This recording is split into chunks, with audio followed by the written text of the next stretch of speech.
লহে গুণীগণ বাহাদুরের ছেলের কথা শোনালাম হে গুণীগণ।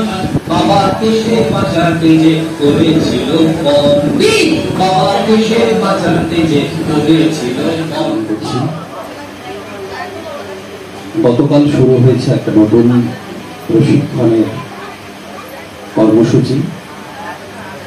আমরা চাইব যে এই অঞ্চলের মানুষরা তাদের সন্তানদের সেখানে এগিয়ে দেবেন, যাতে ভবিষ্যতে মোবাইলে আসক্ত শিশু কিশোরদের থেকে আমরা একটা অন্য সংস্কৃতি সম্পন্ন বাঙালি জাতি খুঁজে পাই। শুভরাত্রি।